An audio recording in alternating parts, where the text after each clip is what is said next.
আসসালামু আলাইকুম ওরহমতুল্লাহি ওবারাকাতু। আলহামদুলিল্লাহ, সমস্ত প্রশংসা আল্লাহ সুবহানাহু ওয়া তাআলার জন্য। অতঃপর দুরূদ এবং সালাম বর্ষিত হোক আমাদের প্রিয় নবী রাসূলুল্লাহ সাল্লাল্লাহু আলাইহি সাল্লামের প্রতি। আজকে আমাদের ইসলামকে জানি নতুনভাবে এই সিরিজের ৩ নম্বর পর্ব।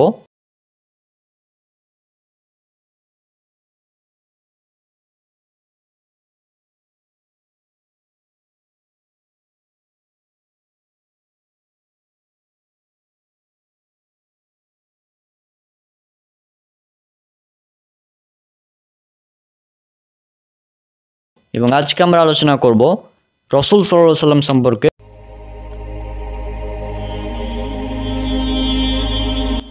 কি করে রাসূল সাল্লাল্লাহু আলাইহি সাল্লামকে ভালো না বেঁচে থাকতে পারি? যখন পৃথিবীর সকল নবীকে একটি করে দোয়া দেওয়া হলো আর আল্লাহ অঙ্গীকার করলেন এই একটি দোয়া সকল নবীর ক্ষেত্রে কবুল করা হবে।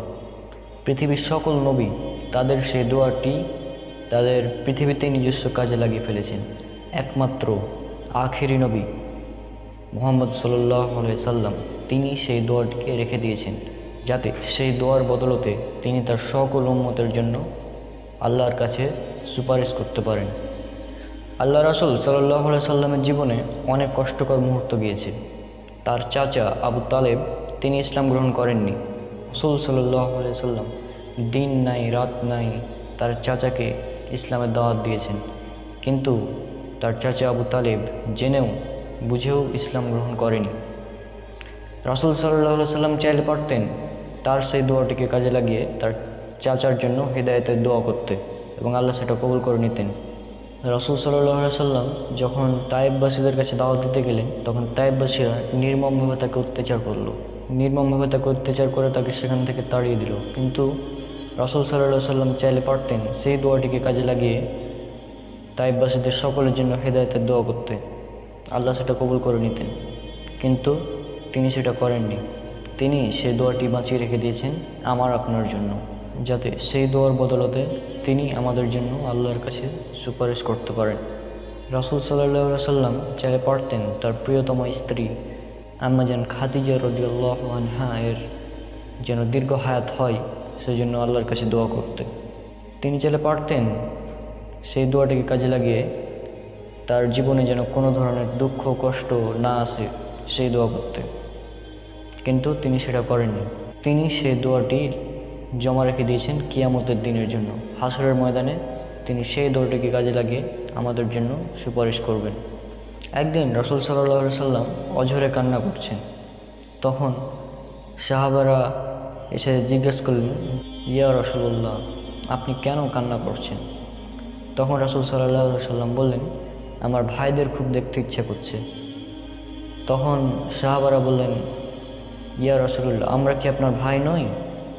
তখন রাসূল সাল্লাল্লাহু আলাইহি সাল্লাম বললেন, না, তোমরা আমার সাহাবা। আমার ভাই হলো তারা যারা আমার পরে আসবে এবং আমাকে না দেখেও আমাকে বিশ্বাস করবে, ইসলাম গ্রহণ করবে। একদিন আম্মাজান আয়েশা রাদিয়াল্লাহু আনহা রাসূল সাল্লাল্লাহু আলাইহি সাল্লামকে প্রফুল্লময় দেখে বললেন, ইয়া রাসূলুল্লাহ, আমার জন্য আল্লাহর কাছে দোয়া করুন। তখন রাসূল সাল্লাল্লাহু আলাইহি সাল্লাম বললেন, হে আল্লাহ, আপনি তার পূর্বের ও পরের প্রকাশ্য এবং অপ্রকাশ্য সকল গুনাহ ক্ষমা করে দিন। রাসূল সাল্লাল্লাহু আলাইহি সাল্লামের দোয়া শুনে আম্মাজান আয়েশা রাদিয়াল্লাহু আনহা অত্যন্ত খুশি। তখন রাসূল সাল্লাল্লাহু আলাইহি সাল্লাম তাকে বললেন, তুমি কি আমার এই দোয়া শুনে অত্যন্ত খুশি হয়েছো? তখন আম্মাজান আয়েশা রাদিয়াল্লাহু আনহা বললেন, আপনার এই দোয়া শুনে খুশি না হয়ে কি পারা যায়? তখন রাসূল সাল্লাল্লাহু আলাইহি সাল্লাম বললেন, আল্লাহর শপথ, আমি প্রত্যেক নামাজে আমার সকল উম্মতের জন্য এই দোয়াই করে থাকি। এ এক বিস্ময়কর ইতিহাস যে মানুষটা তার 63 বছরের জীবনে একটা মিথ্যা কথাও বলেনি। সেই মানুষটাকে কি করে আমি ভালো না বেঁচে থাকতে পারি? কিয়ামতের দিন যখন সকল নবী ইব্রাহিম আলাইহিস সালাম, ইয়া নফসি, ইয়া আল্লাহ আমাকে বাঁচান, সকল নবী ভাবে নফসি নফসি করবেন কিয়ামতের দিন। কেবলমাত্র আখেরি নবী রাসূল সাল্লাল্লাহু আলাইহি সাল্লাম তিনি বলবেন, ইয়া উম্মতি, হে আল্লাহ আমার উম্মতকে বাঁচান। কোনো ব্যক্তি ততক্ষণ পর্যন্ত ঈমানদার হতে পারবে না যতক্ষণ সে রাসূল সাল্লাল্লাহু আলাইহি সাল্লামকে তার বাবা মা সন্তান এমনকি নিজের জীবনের চেয়ে এত বেশি ভালো না বাসতে পারে। যে রাসূল সাল্লাল্লাহু আলাইহি সাল্লাম আমার জন্মের আগেই আমাকে ভালোবেসেছেন, সেই রাসূল সাল্লাল্লাহু আলাইহি সাল্লামকে কি করে ভালো না বেসে থাকতে পারি? প্রাণের চেয়ে তো বেশি ভালোবাসি আমার প্রিয় রাসূল সাল্লাল্লাহু আলাইহি ওয়াসাল্লামকে। রাসূল সাল্লাল্লাহু আলাইহি ওয়াসাল্লাম সম্পর্কে এমন অনেক আকীদা রয়েছে যেগুলো মানুষ ভ্রান্ত আকীদা রাখে, তো সে বিষয়ে আমরা কথা বলবো। রাসূল সাল্লাল্লাহু আলাইহি ওয়াসাল্লামকে সৃষ্টি না করলে মহাবিশ্ব সৃষ্টি হতো না। এই কথাটা জাল, ভিত্তিহীন, বানোয়াট এবং মিথ্যা কথা। এই কথার কোনো ভিত্তি কোরআন এবং সহিহ হাদিসে নাই। এটা জাস্ট প্রচলিত একটি ভিত্তিহীন কথা, এবং এই কথাটা অনেক বক্তা বলে থাকে তাদের ওয়াজ মাহফিলে। আর এই কথা সম্পর্কে আমাদের প্রিয় শেখ ডক্টর খন্দকার আবদুল্লাহ জাহাঙ্গীর রহমাহুল্লাহ তার হাদিসের নামে জালিয়াতি এই বইয়ে 2বার উল্লেখ করেছেন যে এটি জাল, ভিত্তিহীন এবং বানোয়াট কথা। একবার উল্লেখ করেছেন 228 পৃষ্ঠায় এবং আরও একবার উল্লেখ করেছেন 304 পৃষ্ঠায়। যদি আমরা দেখি আপনাদের পড়ে শোনাই কী কী বলেছেন তিনি। প্রথমে দেখুন 304 পৃষ্ঠায় 4 নম্বর পয়েন্ট, আপনি না হলে মহাবিশ্ব সৃষ্টি করতাম না। লাউলাকা লামা খলাকতুল আফলাক, অর্থাৎ আপনি না হলে আমি আসমান, জমিন বা মহাবিশ্ব সৃষ্টি করতাম না। আল্লামা সাগনি, মোল্লা আলী কারি, আব্দুল হাই লাখনবী ও অন্যান্য মুহাদ্দিস এ বাক্যে কথাটিকে ভিত্তিহীন বলে উল্লেখ করেছেন, কারণ এ শব্দে এ বাক্য কোনো হাদিসের গ্রন্থে কোনো প্রকার সনদে বর্ণিত হয়নি। অর্থাৎ এই কথাটা বানোয়াট, ভিত্তিহীন এবং জাল, অর্থাৎ এটা একটি জাল হাদিস, বা এই কথাটি হাদিসের নামে চালানো হয়, কিন্তু এই কথার কোনো ভিত্তি কোরআন কিংবা সহিহ হাদিসে নাই, কোনো সনদে বর্ণিত হয়নি। এটা জাস্ট মানুষের মুখে মুখে চলে আসছে। এবং আরেকবার উল্লেখ করেছেন 228 পৃষ্ঠায় 9 নম্বর পয়েন্ট 9.1.1, আপনি না হলে মহাবিশ্ব সৃষ্টি করতাম না। শাইখ রুহুল আমিন লিখেন, বর্তমানে বেদাতি দলের যেরূপ বাড়াবাড়ি হইয়াছে তাহাতে হজরতের ভবিষ্যৎবাণী স্পষ্টভাবে পরিলক্ষিত হইতেছে। হজরত নবী সাল্লাল্লাহু আলাইহি ওয়াসাল্লাম শেষ যুগে একদল প্রবঞ্চক মিথ্যাবাদী লোকের আবির্ভাব হওয়ার কথা বলিয়াছেন, অবিকল তাই ঘটিয়াছে। এক্ষণে তরিকতে রসুল রাহে হক নামক একখানি পুস্তক দেখিয়া অবাক হইলাম। বাগমারি নিবাসী আলিমুদ্দিন শাহ নামক একজন অপরিচিত লোক কোরআন ও হাদিস ধ্বংস করার বাসনায় উক্ত বাতিল পুস্তক রচনা করিয়াছে। লেখকের বিদ্যার দৌড় এত যে কতগুলি জাল বা অমূলক হাদিস লিখিয়া পুস্তকের কলবের বৃদ্ধি করিয়াছে। লেখক এই পুস্তকের প্রথম পৃষ্ঠায় লিখিয়াছেন, প্রথম পৃষ্ঠায় লাউলা কালামা খলাকতুল আফলাক, তুমি না হলে নভমণ্ডলী সৃষ্টি করতাম না, এই কথাটি হাদিস বলিয়া উল্লেখ করিয়াছেন। কিন্তু মোল্লা আলী কারি মৌজুয়াতে কবির গ্রন্থের 59 পৃষ্ঠায় লিখিয়াছেন, সাগানি বলিয়াছেন উক্ত হাদিসটি জাল। ফতোয়াই আজিজি 1/222 পৃষ্ঠা, উক্ত হাদিস লাউলা কালামা খলাকতুল আফলাক কোনো কিতাবে দেখি নাই। ফতোয়ায়ে এমদাদিয়া 4/19 পৃষ্ঠা, এই উল্লেখিত হাদিসটি কোনো কিতাবে দেখি নাই, ইহা স্পষ্ট জাল বলিয়া অনুমিত হয়। তাহলে কি বুঝলেন? এই কথাটি জাল, ভিত্তিহীন, বানোয়াট, যা মানুষ বানিয়েছে। এবং এখানে একটা কথা বলে রাখা ভালো যে অনেকে বলে থাকে যে সমস্যা কি, আমরা তো এর দ্বারা রাসূলের সম্মান বৃদ্ধি করছি, অনেকে বলে থাকে। আজীব ব্যাপার ভাই, রাসূলের সম্মান বৃদ্ধি করার জন্য আপনি জাল হাদিস, মিথ্যা কথা কেন বলবেন? রাসূলের সম্মানকে আল্লাহ দেননি? আল্লাহ বলেছেন পবিত্র কোরআনে, এটা উল্লেখ করা আছে সূরা আম্বিয়া সূরা নম্বর 21 আয়াত নম্বর 107। এখানে বলা হচ্ছে আমি তো তোমাকে বিশ্বজগতের জন্য রহমত হিসেবে প্রেরণ করিয়াছি। আল্লাহ বলেছেন পবিত্র কোরআনে, এটা উল্লেখ করা আছে সূরা কলম সূরা নম্বর 68 আয়াত নম্বর 4, নিশ্চয় তুমি মহান চরিত্রের অধিকারী, অর্থাৎ রাসূল সাল্লাল্লাহু আলাইহি সাল্লামের চরিত্র যে সর্বোত্তম, এই সার্টিফিকেট আল্লাহ নিজেই পবিত্র কোরআনে দিয়েছেন। এছাড়া আল্লাহ বলেছেন পবিত্র কোরআনে সূরা আহজাব সূরা নম্বর 33 আয়াত নম্বর 21, আর তোমাদের রাসূলের মধ্যে রয়েছে তোমাদের জন্য উত্তম আদর্শ। রাসূল সাল্লাল্লাহু আলাইহি সাল্লামকে উত্তম আদর্শ বলা হয়েছে। তাহলে এত সম্মান আল্লাহ সুবহানাহু ওয়া তাআলা নিজে দিয়েছেন রাসূল সাল্লাল্লাহু আলাইহি সাল্লামকে, আর আপনি নিজস্ব বানোয়াট একটি কথা যা আপনি হাদিসের নামে চালিয়ে দিচ্ছেন, হাদিসের নামে মিথ্যা কথা বলছেন, এগুলো প্রচার করে বেড়াচ্ছেন ওয়াজ মাহফিলে। রাসূল সাল্লাল্লাহু আলাইহি সাল্লাম বলেছেন, এটা উল্লেখ করা আছে সহিহ বুখারীতে হাদিস নম্বর 108, 109, 110, যে ব্যক্তি আমার নামে কোনো মিথ্যা কথা বলবে তার থাকার জায়গা জাহান্নাম। আপনি রাসূলের নামে মিথ্যা কথা বলছেন, আপনি বলছেন এটা হাদিস, অথচ এটা হাদিস নয়, এটা জাল, মিথ্যা, বানোয়াট কথা, নিজস্ব বানোয়াট কথা। এবং এই বানোয়াট কথা বলার কারণে আপনার থাকার জায়গা হয়ে যাবে জাহান্নাম, রাসূল সাল্লাল্লাহু আলাইহি সাল্লামের হাদিস অনুযায়ী, বুখারীর 110 নম্বর হাদিস।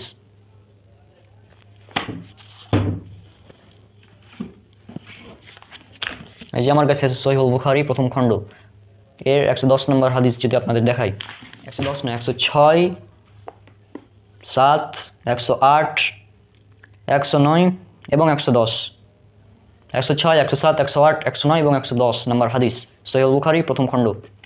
এখানে 106 নম্বর হাদিস দেখুন, আলী রাদিয়াল্লাহু আনহু থেকে বর্ণিত, তিনি বলেন নবী সাল্লাল্লাহু আলাইহি সাল্লাম বলেছেন, তোমরা আমার উপর মিথ্যা আরোপ করো না, কারণ আমার উপর যে মিথ্যা আরোপ করবে সে জাহান্নামে যাবে। 107 নম্বর হাদিস একই কথা বলা হয়েছে, যে আমার উপর মিথ্যা আরোপ করলো সে যেন জাহান্নামে তার ঠিকানা বানিয়ে নিল। 108 নম্বর হাদিস, যে ব্যক্তি ইচ্ছাকৃতভাবে আমার উপর মিথ্যা আরোপ করে সে যেন জাহান্নামে তার ঠিকানা বানিয়ে নেয়। 109 নম্বর হাদিস সালমান ইবনু আকওয়া রাদিয়াল্লাহু আনহু থেকে বর্ণিত, তিনি বলেন আমি নবী সাল্লাল্লাহু আলাইহি সাল্লামকে বলতে শুনেছি, যে ব্যক্তি আমার উপর এমন কথা সম্পর্কিত করে যা আমি বলিনি সে যেন জাহান্নামে তার ঠিকানা বানিয়ে নেয়। আবু হুরায়রা 110 নম্বর হাদিস, আবু হুরায়রা রাদিয়াল্লাহু আনহু থেকে বর্ণিত, তিনি বলেন নবী সাল্লাল্লাহু আলাইহি সাল্লাম বলেছেন, যে ইচ্ছাকৃতভাবে আমার উপর মিথ্যা আরোপ করলো সে যেন জাহান্নামে তার ঠিকানা বানিয়ে নিল। তাহলে সহিহ বুখারীর হাদিস থেকে প্রমাণিত যে রাসূল সাল্লাল্লাহু আলাইহি সাল্লামের নামে যদি মিথ্যা কথা বলেন আপনি, তাহলে আপনার থাকার জায়গায় জাহান্নাম। আর এই যে এই মিথ্যা কথা, আপনাকে সৃষ্টি না করলে মহাবিশ্ব সৃষ্টি করতাম না, এটা মূলত আল্লাহর নামে মিথ্যা কথা হয়ে যাচ্ছে। আপনাকে সৃষ্টি না করলে মহাবিশ্ব সৃষ্টি করতাম না, এটা আপনি আল্লাহর উপর চাপিয়ে দিচ্ছেন এই মিথ্যা কথাটা। চিন্তা করুন, রাসূলের নামে যদি মিথ্যা কথা বলেন তাহলে আপনার থাকার জায়গায় জাহান্নাম। তাহলে আল্লাহ সুবহানাহু ওয়া তাআলার নামে যদি মিথ্যা কথা বলেন তাহলে কি হতে পারে পরিণাম? আল্লাহ বলেছেন পবিত্র কোরআনে, আল্লাহর নামে বা আল্লাহ সম্পর্কে যে ব্যক্তি মিথ্যা কথা বলে তার চেয়ে অধিক জালিম আর কে হতে পারে? এটা উল্লেখ করা হয়েছে সূরা আনআম সূরা নম্বর 6 আয়াত নম্বর 21, সূরা আনআম সূরা নম্বর 6 আয়াত নম্বর 93, সূরা আনআম সূরা নম্বর 6 আয়াত নম্বর 144, সূরা আরাফ সূরা নম্বর 7 আয়াত নম্বর 37, সূরা ইউনূস সূরা নম্বর 10 আয়াত নম্বর 17, সূরা হুদ সূরা নম্বর 11 আয়াত নম্বর 18, সূরা কাহাফ সূরা নম্বর 18 আয়াত নম্বর 15, সূরা আনকাবুত সূরা নম্বর 29 আয়াত নম্বর 68 এবং সূরা সফ সূরা নম্বর 61 আয়াত নম্বর 7। এখানে বলা হয়েছে যে ব্যক্তি আল্লাহর নামে মিথ্যা কথা বলে তার চেয়ে অধিক জালিম আর কে হতে পারে? তাহলে আপনি এই কথা বলে যে আপনাকে সৃষ্টি না করলে মহাবিশ্ব সৃষ্টি করতাম না, এটা একটি বানোয়াট মিথ্যা এবং আল্লাহর নামে মিথ্যা কথা, রাসূলের নামে মিথ্যা কথা। যখন আপনি বলছেন এটা হাদিস, তখন এটা রাসূলের নামে মিথ্যা কথা। তাহলে বুঝা গেল এই কথাটা মিথ্যা, বানোয়াট, এবং এই কথার কোনো সনদ নাই, কোনো হাদিস গ্রন্থে পাবেন না আপনি। আর এই ধরনের তো সর্বপ্রথম আমরা যে বিষয়টি নিয়ে কথা বলবো সেটা হচ্ছে 25 জন নবী রাসূলের নাম পবিত্র কোরআনে বর্ণনা করা হয়েছে। তবে এছাড়াও তিনি বলেছেন, আল্লাহ সুবহানাহু ওয়া তাআলা উল্লেখ করা আছে সূরা নিসা সূরা নম্বর 4 আয়াত নম্বর 164, আর অনেক রাসূল যাদের কথা আমি তোমাকে পূর্বে বর্ণনা করেছি এবং অনেক রাসূল যাদের কথা আমি তোমার কাছে বর্ণনা করিনি। এছাড়া উল্লেখ করা হয়েছে সূরা গাফির বা সূরা মুমিন সূরা নম্বর 40 আয়াত নম্বর 78। এখানে বলা হয়েছে, আর আমি তোমার পূর্বে অনেক রাসূল পাঠিয়েছি যাদের কথা আমি তোমাকে বর্ণনা করেছি, কারো কারো কথা বর্ণনা করেছি আর কারো কারো কথা বর্ণনা করিনি। তাহলে এই দুটি আয়াত থেকে স্পষ্ট যে আল্লাহ সুবহানাহু ওয়া তাআলা অনেক নবী রাসূল পাঠিয়েছেন, কারো কারো কথা বর্ণনা করেছেন। পবিত্র কোরআনে মোট 25 জনের কথা পাওয়া যায়, আর কারো কারো কথা বর্ণনা করেননি, অর্থাৎ অনেক নবী রাসূল পাঠিয়েছেন। আর একটি হাদিস উল্লেখ করা আছে মিসকাতুল মাসাবির 5737 নম্বর হাদিস, হাদিসটি জয়ীফ, এবং এখানে বলা হয়েছে যে নবী রাসূলের সংখ্যা হচ্ছে 1,24,000। সনদটা জয়ীফ, তবে এটা যদি আমরা ধরে নিই 1,24,000 তবে ধরা যায়।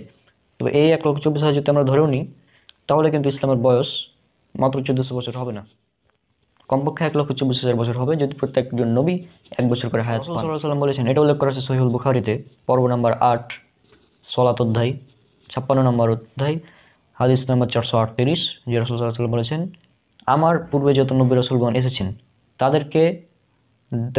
তারা এসেছিল শুধুমাত্র একটি নির্দিষ্ট জাতির জন্য, নির্দিষ্ট সম্প্রদায়ের জন্য, আর আমি সমগ্র মানব জাতির জন্য। তার রাসূল সাল্লাল্লাহু আলাইহি ওয়াসাল্লাম তিনি সমগ্র মানব জাতির জন্য এসেছেন, আর অন্যান্য নবী তারা ছিলেন একটি নির্দিষ্ট সময়ের জন্য। আর রাসূল সাল্লাল্লাহু আলাইহি ওয়াসাল্লাম তিনি সমগ্র মানব জাতির জন্য এসেছেন। আল্লাহ সুবহানাহু ওয়া তাআলা বলেছেন পবিত্র কোরআনে, উল্লেখ করা আছে সূরা আম্বিয়া সূরা নম্বর 21 আয়াত নম্বর 107, ওয়ামা আরসালনাকা ইল্লা রাহমাতাল লিল আলামিন, আর আমি তো তোমাকে সমগ্র মানব জাতির জন্য রহমত হিসেবে প্রেরণ করেছি। আল্লাহ বলেছেন পবিত্র কোরআনে সূরা সাবা সূরা নম্বর 34 আয়াত নম্বর 28, ওয়ামা আরসালনাকা ইল্লা কাফাতাল লিন্নাস বাসিরাও ওয়া নাজিরাও, আমি তোমাকে প্রেরণ করেছি সমগ্র মানব জাতির জন্য সুসংবাদদাতা ও সতর্ককারী রূপে, কিন্তু অধিকাংশ মানুষই তা জানে না। আর রাসূল সাল্লাল্লাহু আলাইহি সাল্লামকে প্রেরণ করা হয়েছে সমগ্র মানব জাতির জন্য। রাসূল সাল্লাল্লাহু আলাইহি সাল্লাম তাকে বলা হয়, অনেক মানুষ বলে যে রাসূল সাল্লাল্লাহু আলাইহি সাল্লাম তিনি হচ্ছেন নূরের তৈরি। তো এটা কি সঠিক? এই বিষয়ে আমরা আলোচনা করি। রাসূল সাল্লাল্লাহু আলাইহি সাল্লাম নূরের তৈরি, যেটা হচ্ছে বাতিল এবং ভিত্তিহীন আকীদা। রাসূল সাল্লাল্লাহু আলাইহি সাল্লাম নূরের তৈরি, এই আকীদা বাতিল এবং ভিত্তিহীন। আজকে আমরা দেখব পবিত্র কোরআন এবং সহিহ হাদিসের আলোকে যে রাসূল সাল্লাল্লাহু আলাইহি সাল্লাম আসলে কিসের তৈরি। পবিত্র কোরআনের বেশ কয়েক জায়গায় উল্লেখ করা হয়েছে রাসূল সাল্লাল্লাহু আলাইহি সাল্লামকে আল্লাহ সুবহানাহু ওয়া তাআলা বলতে বলেছেন যে বলো আমি তোমাদের মতনই একজন মানুষ। এই ধরনের কথা পবিত্র কোরআনের অনেক জায়গায় উল্লেখ করা হয়েছে। পবিত্র কোরআনে উল্লেখ করা আছে সূরা বনী ইসরাইল সূরা নম্বর 17 আয়াত নম্বর 93। এই আয়াতে উল্লেখ করা হয়েছে, বলুন পবিত্র মহান আমার প্রতিপালক, আমি তো শুধু একজন মানুষ, একজন রসুল। আল্লাহ সুবহানাহু ওয়া তাআলা বলছেন সূরা কাহফ সূরা নম্বর 18 আয়াত নম্বর 110। এই আয়াতে উল্লেখ করা হয়েছে, বলুন আমি তো তোমাদের মতোই একজন মানুষ, আমার প্রতি প্রত্যাদেশ হয় যে তোমাদের মাবুদ একজন, সুতরাং যে তার প্রতিপালকের সাক্ষাৎ কামনা করে সে যেন সৎকর্ম করে ও তার প্রতিপালকের ইবাদতে কাউকে শরীক না করে। এছাড়াও আল্লাহ সুবহানাহু ওয়া তাআলা বলেছেন পবিত্র কোরআনে সূরা হামিম সাজদা বা সূরা ফুসসিলাত সূরা নম্বর 41 আয়াত নম্বর 6। এই আয়াতে উল্লেখ করা হয়েছে, বলুন আমি তো তোমাদের মতো একজন মানুষ, আমার প্রতি ওহী হয় যে তোমাদের মাবুদ একমাত্র সত্য মাবুদ। তাহলে এই 3টি আয়াত এখান থেকে স্পষ্ট যে রাসূল সাল্লাল্লাহু আলাইহি সাল্লাম তিনি একজন মানুষ। সহিহ বুখারী এবং সহিহ মুসলিমের হাদিসে উল্লেখ করা হয়েছে রাসূল সাল্লাল্লাহু আলাইহি সাল্লামের অনেক সময় ভুল ত্রুটি হতো। সালাত আদায়ের সময় তিনি ভুলে যেতেন, তখন বলতেন নিশ্চয় আমি তোমাদের মতো একজন মানুষ, আমি ভুলে যাই যেমনভাবে তোমরা ভুলে যাও, সুতরাং আমি ভুলে গেলে তোমরা আমাকে স্মরণ করিয়ে দেবে। এছাড়াও আরও একটি বিষয় আমরা জানি এবং এটা উল্লেখ করা আছে সহিহ মুসলিমের হাদিসে, সেটা হচ্ছে যে ফেরেশতারা হচ্ছে নূরের তৈরি, জিন হচ্ছে আগুনের তৈরি এবং মানুষ হচ্ছে মাটির তৈরি। এ ব্যাপারে একটি হাদিস উল্লেখ করা হয়েছে সহিহ মুসলিমে, সকল ফেরেশতাদেরকে নূর থেকে সৃষ্টি করা হয়েছে এবং জিন জাতিকে আগুন থেকে সৃষ্টি করা হয়েছে, আর আদম জাতিকে সৃষ্টি করা হয়েছে সেই সমস্ত সিফাত দ্বারা যে সিফাতে তোমাদের ভূষিত করা হয়েছে, অর্থাৎ মানব জাতিকে মাটি ও পানি দ্বারা সৃষ্টি করা হয়েছে। সুতরাং এই হাদিস থেকে স্পষ্ট যে ফেরেশতারা হচ্ছে নূরের তৈরি, জিন আগুনের তৈরি এবং মানুষ হচ্ছে মাটির তৈরি। আর রাসূল সাল্লাল্লাহু আলাইহি সাল্লাম তিনি ছিলেন একজন মানুষ। রাসূল সাল্লাল্লাহু আলাইহি সাল্লাম একজন মানুষ ছিলেন, তিনি কোনো ফেরেশতা ছিলেন না, তিনি ফেরেশতা ছিলেন না, তিনি ছিলেন মানুষ। আর তিনি যদি নূরের তৈরি হতেন তাহলে তিনি তো ফেরেশতা হতেন, তিনি তো মানুষ হতেন না, তাই না? সুতরাং এই থেকে স্পষ্ট যারা বলে রাসূল সাল্লাল্লাহু আলাইহি সাল্লাম নূরের তৈরি, তাদের এই আকীদার কোনো ভিত্তি নেই, বানোয়াট, কোনো ভিত্তি নেই। তারা যে সমস্ত দলিল দেয় সে সমস্ত দলিল তাদের হচ্ছে অপব্যাখ্যা। কোনো সহি একটাও দলিল নাই এ ব্যাপারে যে রাসূল সাল্লাল্লাহু আলাইহি সাল্লাম নূরের তৈরি। আর আহলে সুন্নাত ওয়াল জামাত এর আকীদা হচ্ছে রাসূল সাল্লাল্লাহু আলাইহি সাল্লাম আমাদের মতো একজন মানুষ, তবে পার্থক্য হচ্ছে তার প্রতি ওহী নাজিল হতো, তিনি একজন রাসূল এবং একজন নবী ছিলেন। তো আশা করছি আপনারা বুঝতে পেরেছেন যে রাসূল সাল্লাল্লাহু আলাইহি সাল্লাম তিনি নূরের তৈরি নন। এরপর আমরা যে বিষয়টি নিয়ে কথা বলবো সেটা হচ্ছে রাসূল সাল্লাল্লাহু আলাইহি সাল্লাম তিনি গায়েব জানেন। এটা অনেকে বলে যে রাসূল সাল্লাল্লাহু আলাইহি সাল্লাম তিনি গায়েব জানতেন। আমাদের সমাজে একটি প্রচলিত আকীদা আছে, মানে অনেক মানুষ বলে যে রাসূল সাল্লাল্লাহু আলাইহি সাল্লাম তিনি গায়েব জানতেন। নাউজুবিল্লাহ, রাসূল সাল্লাল্লাহু আলাইহি সাল্লাম গায়েব জানতেন এটা যে বিশ্বাস করবে এটা হচ্ছে কুফরি বিশ্বাস। কারণ আল্লাহ সুবহানাহু ওয়া তাআলা বলেছেন সূরা নামল সূরা নম্বর 27 আয়াত নম্বর 65 বলা হয়েছে, হে মুহাম্মদ সাল্লাল্লাহু আলাইহি সাল্লাম আপনি বলুন আকাশমণ্ডলী এবং পৃথিবীতে যারা আছে তাদের কেউই আল্লাহ ব্যতীত তাদের কেউই অদৃশ্য সম্পর্কে খবর রাখে না, অর্থাৎ আল্লাহ ব্যতীত কেউ গায়েব জানে না, আল্লাহ ব্যতীত কেউ গায়েব জানে না। এটা পবিত্র কোরআনের অনেক জায়গায় উল্লেখ করা আছে, সূরা হুদ সূরা নম্বর 11 আয়াত নম্বর 123, সূরা আনাম সূরা নম্বর 6 আয়াত নম্বর 59। এছাড়া আল্লাহ সুবহানাহু ওয়া তাআলা রাসূল সাল্লাল্লাহু আলাইহি সাল্লামকে সরাসরি আদেশ করে বলেছেন যে বলুন মুহাম্মদ সাল্লাল্লাহু আলাইহি সাল্লাম আপনি বলুন যে আপনি গায়েব জানেন না, অর্থাৎ রাসূল সাল্লাল্লাহু আলাইহি সাল্লাম গায়েব জানে না। রাসূল সাল্লাল্লাহু আলাইহি সাল্লাম নিজে বলেছেন যে আমি গায়েব জানি না। রাসূল সাল্লাল্লাহু আলাইহি সাল্লামকে আল্লাহ বলতে বলেছেন যে বলুন যে আমি গায়েব জানি না। যেমন যদি পড়েন আপনারা সূরা আনআম সূরা নম্বর 6 আয়াত নম্বর 50, এই আয়াতটা যদি আপনারা পড়েন তাহলে এই বিষয়ে আপনাদের বিষয়টা একদম ক্লিয়ার হয়ে যাবে। আমি আয়াতটা এখন পড়ে শোনাচ্ছি আপনাদের। হে মুহাম্মদ সাল্লাল্লাহু আলাইহি সাল্লাম তুমি তাদেরকে বলো আমি তোমাদের এই কথা বলি না যে আমার কাছে আল্লাহর ধন ভাণ্ডার রয়েছে আর আমি অদৃশ্যের কোনো জ্ঞানও রাখি না, এবং আমি তোমাদেরকে এই কথাও বলি না যে আমি একজন ফেরেশতা আর আমার কাছে যা কিছু ওহী রূপে পাঠানো হয় আমি শুধু তারই অনুসরণ করে থাকি। সুতরাং এই আয়াত থেকে স্পষ্ট যে রাসূল সাল্লাল্লাহু আলাইহি সাল্লাম তিনি গায়েব জানতেন না, তাকে যা ওহী করে আল্লাহ সুবহানাহু ওয়া তাআলা জানাতেন তিনি শুধু সেটুকুই জানতেন। আর ওহীর মাধ্যমে আল্লাহ সুবহানাহু ওয়া তাআলা রাসূল সাল্লাল্লাহু আলাইহি সাল্লামকে অনেক কিছু জানিয়েছেন, যেমন উল্লেখ করেছে সূরা জিন সূরা নম্বর 72 আয়াত 26 এবং 27, উল্লেখ করা হয়েছে সূরা তওবা সূরা নম্বর 9 আয়াত নম্বর 101, এছাড়া উল্লেখ করা হয়েছে সূরা আহকাফ সূরা নম্বর 46 আয়াত নম্বর 9।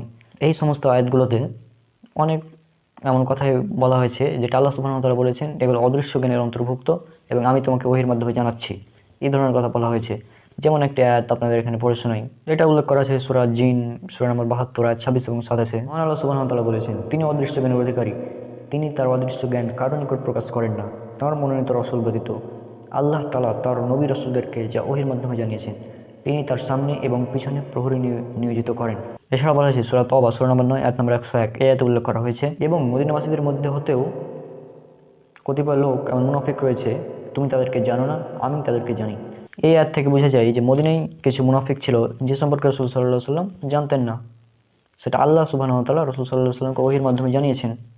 তাহলে মূল কথা হচ্ছে সূরা নামল সূরা নম্বর 27 আয়াত নম্বর 65, সূরা হুদ সূরা নম্বর 11 আয়াত নম্বর 31, সূরা হুদ সূরা নম্বর 11 আয়াত নম্বর 123, সূরা আনাম সূরা নম্বর 6 আয়াত নম্বর 59, সূরা আনাম সূরা নম্বর 6 আয়াত নম্বর 50, সূরা আরাফ সূরা নম্বর 7 আয়াত নম্বর 188 এবং সূরা তওবা সূরা নম্বর 9 আয়াত নম্বর 101। এই সমস্ত আয়াত যদি আপনারা পড়েন তাহলে এটা থেকে স্পষ্ট বোঝা যায় যে রাসূল সাল্লাল্লাহু আলাইহি ওয়াসাল্লাম গায়েব জানতেন না, আল্লাহ ব্যতীত কেউ গায়েব জানে না। এছাড়াও গায়েবের বিষয় প্রধানত দুই প্রকার, একটি হচ্ছে গায়েবে মুতলাক, অর্থাৎ যে সমস্ত জ্ঞান আল্লাহর জন্য খাস, যেমন আল্লাহ ব্যতীত কেউ অদৃশ্যের খবর জানে না। এছাড়াও সূরা লোকমান সূরা নম্বর 31 আয়াত নম্বর 34 এখানে উল্লেখ করা হয়েছে, নিশ্চয়ই কিয়ামতের জ্ঞান শুধু আল্লাহর নিকট রয়েছে, তিনি বৃষ্টি বর্ষণ করেন এবং তিনি জানেন যে যারা ভিতরে আছে, কেউ জানে না আগামীকাল সে কী উপার্জন করবে এবং কেউ জানে না কোন স্থানে তার মৃত্যু করবে, আল্লাহ সর্বজ্ঞ, সব বিষয়ে অবহিত। আর যে সমস্ত অদৃশ্যের খবর আল্লাহ সুবহানাহু ওয়া তাআলা রাসূল সাল্লাল্লাহু আলাইহি ওয়াসাল্লামকে ওহীর মাধ্যমে জানিয়েছেন সেটাকে বলা হয় গায়বে নিসবি, অর্থাৎ এই খবরগুলো আল্লাহ সুবহানাহু ওয়া তাআলা ওহীর মাধ্যমে রাসূল সাল্লাল্লাহু আলাইহি ওয়াসাল্লামকে জানিয়েছেন। যেমন উল্লেখ করা আছে সূরা ইমরান সূরা নম্বর 3 আয়াত নম্বর 44, এছাড়াও আছে সূরা হুদ সূরা নম্বর 11 আয়াত নম্বর 49, এছাড়া আছে সূরা ইউসুফ সূরা নম্বর 12 আয়াত নম্বর 102। এই সমস্ত আয়াতগুলো যদি পড়া যায় তাহলে এখানে আল্লাহ সুবহানাহু ওয়া তাআলা স্পষ্ট বলেছেন যে এইটি অদৃশ্যের খবর আমি আপনাকে ওহীর মাধ্যমে জানাচ্ছি। যেমন একটি আয়াত সূরা ইউসুফ সূরা নম্বর 12 আয়াত নম্বর 102 এখানে উল্লেখ করা হয়েছে, এটা অদৃশ্য ঘটনাবলীর অন্যতম, তোমাকে আমি ওহী দ্বারা অভিহিত করছি, ষড়যন্ত্রকালে যখন তার মতলব পৌঁছেছিল তখন তুমি তাদের ওখানে উপস্থিত ছিলে না। এই আয়াত হচ্ছে ইউসুফ আলাইহিস সালামকে যখন তার ভাইরা ষড়যন্ত্র করে কুয়াতে ফেলে দিয়েছিল সে ব্যাপারে বলা হচ্ছে, যে এ ব্যাপারে আল্লাহ সুবহানাহু ওয়া তাআলা বলছেন এটি একটা অদৃশ্য ঘটনাবলীর মধ্যে অন্যতম, এবং রাসূল সাল্লাল্লাহু আলাইহি সাল্লামকে বলছেন আপনি সেটা জানতেন না। এছাড়াও সহিহ বুখারীর 50 নম্বর হাদিস, যেটাকে হাদিস জিবরিল বলা হয়, সেই হাদিসটা থেকে স্পষ্ট যে রাসূল সাল্লাল্লাহু আলাইহি সাল্লাম তিনি গায়েব জানতেন না। সেখানে জিবরিল আলাইহিস সালাম এসে যখন রাসূল সাল্লাল্লাহু আলাইহি সাল্লামকে প্রশ্ন করলেন যে কিয়ামত কখন সংঘটিত হবে, তখন রাসূল সাল্লাল্লাহু আলাইহি সাল্লাম বললেন এ ব্যাপারে জিজ্ঞাসকারীর চেয়ে জিজ্ঞাসিত ব্যক্তি বেশি কিছু জানে না, অর্থাৎ রাসূল সাল্লাল্লাহু আলাইহি সাল্লামের নিকট কিয়ামতের জ্ঞান ছিল না, কারণ কিয়ামতের জ্ঞান একমাত্র আল্লাহ সুবহানাহু ওয়া তাআলার নিকটই রয়েছে। সহিহ বুখারীর 7380 নম্বর হাদিস, এটা রয়েছে ইসলামিক ফাউন্ডেশনে হাদিস নাম্বার 6866, এটা রয়েছে আধুনিক প্রকাশনীতে 6864। এখানে উল্লেখ করা হয়েছে আম্মা জান আয়েশা রাদিয়াল্লাহু আনহা তিনি বলেছেন, যে বলবে মেরাজের রাতে রাসূল সাল্লাল্লাহু আলাইহি সাল্লাম আল্লাহকে স্বচক্ষে দেখেছেন সে মিথ্যা বলল, কেননা আল্লাহ বলেন আল্লাহকে চক্ষু দ্বারা দর্শন করা সম্ভব নয়। যে বলবে রাসূল সাল্লাল্লাহু আলাইহি সাল্লাম গায়েব জানেন সেও মিথ্যা বলল, কেননা গায়েবের খবর একমাত্র আল্লাহ সুবহানাহু ওয়া তাআলার নিকটই রয়েছে। তাহলে এই হাদিস থেকে স্পষ্ট যে রাসূল সাল্লাল্লাহু আলাইহি সাল্লাম তিনি গায়েব জানতেন না। এছাড়াও সূরা আনাম সূরা নম্বর 6 আয়াত নম্বর 50 এখানে রাসূল সাল্লাল্লাহু আলাইহি সাল্লাম বলে দিচ্ছেন যে আমি গায়েব জানি না। তারপরে যদি আপনি বলেন রাসূল সাল্লাল্লাহু আলাইহি সাল্লাম গায়েব জানেন তাহলে আমাদের কিছু বলার নেই। কোরআন এবং হাদিস এখান থেকে সুস্পষ্ট রাসূল সাল্লাল্লাহু আলাইহি সাল্লাম গায়েবের খবর জানতেন না। শাইখ আব্দুল্লাহ ইবনে বাজ রাহিমাহুল্লাহ তার মাজমু ফতোয়াতে উল্লেখ করেছেন, যে ব্যক্তি এই বিশ্বাসের উপর মৃত্যুবরণ করবে যে আল্লাহ রাসূল সাল্লাল্লাহু আলাইহি সাল্লাম মাটির মানুষ নয় বা আদম সন্তান নয়, অথবা বিশ্বাস করে যে তিনি অদৃশ্যের খবর জানেন, এটা কুফরি এবং এটা বড় কুফরি গণ্য করা হবে, অর্থাৎ ইসলাম থেকে বহিষ্কারকারী কুফরি। সুতরাং আপনি যদি বিশ্বাস করেন যে রাসূল সাল্লাল্লাহু আলাইহি সাল্লাম গায়েব জানতেন তাহলে আপনি কাফির অবস্থায় মারা যাবেন। যে বিশ্বাস করবে রাসূল সাল্লাল্লাহু আলাইহি সাল্লাম গায়েব জানেন তার এই বিশ্বাস হচ্ছে কুফরি বিশ্বাস, এবং এটা ইসলাম থেকে বহিষ্কারকারী কুফরি, অর্থাৎ ইসলাম থেকে বের হয়ে যাবে। সুতরাং আমাদের আকীদা বিশুদ্ধ করতে হবে। আমাদের বিশুদ্ধ আকীদা হচ্ছে যে আল্লাহ ব্যতীত কেউ গায়েব জানে না।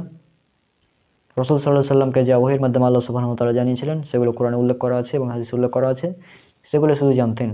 যেমন কিয়ামতের বিভিন্ন আলামত সম্পর্কে রাসূল সাল্লাল্লাহু আলাইহি সাল্লাম বলেছেন, এটা আল্লাহ সুবহানাহু ওয়া তাআলা ওহীর মাধ্যমে রাসূল সাল্লাল্লাহু আলাইহি সাল্লামকে জানিয়েছিলেন। সুতরাং রাসূল সাল্লাল্লাহু আলাইহি সাল্লাম তিনি গায়েব জানতেন না। গায়েব একমাত্র আল্লাহ সুবহানাহু ওয়া তাআলাই জানেন। এটা হচ্ছে মূল কথা। তো আশা করছি আপনার কাছে এটা স্পষ্ট হয়ে গিয়েছে যে গায়েব জানেন একমাত্র আল্লাহ সুবহানাহু ওয়া তাআলা, রাসূল সাল্লাল্লাহু আলাইহি ওয়াসাল্লাম তিনি গায়েব জানতেন না।